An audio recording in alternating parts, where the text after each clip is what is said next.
لك جاء محمدا يا مس انت غلطتي. ليه غلطت؟ لان جاء فعل محمدا اقول محمدا؟ لا يا مس، امال اقول ايه؟ محمد. برافو عليك.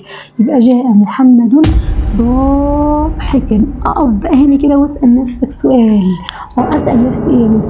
هنعرب ضحكا دي ايه؟ هنعربها خبر ولا هنعربها مفعول به عشان عليها فتحتين ولا هنعربها حال؟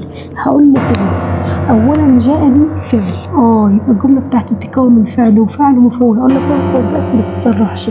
جاء فعل تمام كده، ماله بقى؟ فعل ماضي مبني الفتح. محمد فاعل مرفوع علامه رفعه ايه؟ الضمه. كلمه ضاحكا دي مش مفعول به، امال ايه يا مس؟ ينفع اقول جاء محمد ايه؟ انا عارفه ان كلمه ايه بتجيب مفعول به، لكن اقول شرب محمد اللبن يبقى شرب محمد ايه؟ اللبن، يبقى كده ينفع شرب اللبن مفعول به. لكن جاء محمد ضحكا ينفع اقول جاء محمد ايه؟ لا. طب ضحكا دي عارفه ايه يا مس يا جماعه؟ ولما محمد جالي او دخل كان جاي شكله عامل ازاي؟ كان شكله مبسوط ولا زعلان؟ لا، كان بيضحك.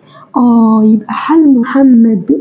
يبقى كيف جاء محمد؟ كيف جاء ايه محمد؟ امسك الفعل وقبل احط كلمه كيف. طالما نفعت كلمه كيف يبقى وانت محمد ضحكا دي حال. طب ميس اعرفها ازاي؟ اعرفها ازاي برضو؟ انها تيجي نكره بس؟ لا. وانها تيجي منونه بس؟ كفايه عليك كده. وانك تحط كلمه كيف. يبقى عندي ضحكا دي ايه؟ حال. اسال بقى سؤال، هو الحال ده يا مس بنعربه ايه؟ هقول لك بنعربه مرفوع ولا مجرور ولا منصوب.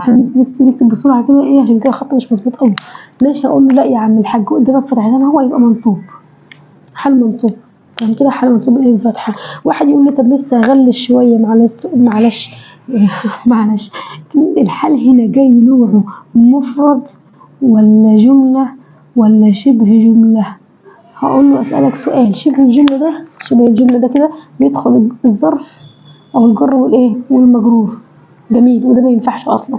والجمله هنا ده مش جمله، امال ده ايه؟ ده مفرد، لان الجمله عندي يا اما اسميه يا اما فعليه. اولا ده مش فاعل، وثانيا هو مفيش هو ولا هو عشان اقول ايه؟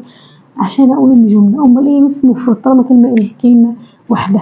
يبقى ده كان باختصار درس الحال. الحال ده بيجي دايما منصوب وبيجي نكره وبيجي مثلا هنا بيصف حال الشخص ينفع احط كلمه ايه؟ كيف. يبقى خدنا المضاف اليه هتلاقوا فوق في صندوق الوصف، تحت في صندوق الوصف، وخدنا الحال وخدنا كمان النعت. باختصار جدا جدا يا جماعه، حاجات لذيذه قوي قوي. ان شاء الله هتلاقوا النحو كامل هنا باذن الله معانا. ويلا بنخش بقى على اختبار للثلاث دروس مضاف اليه والحال والنعت.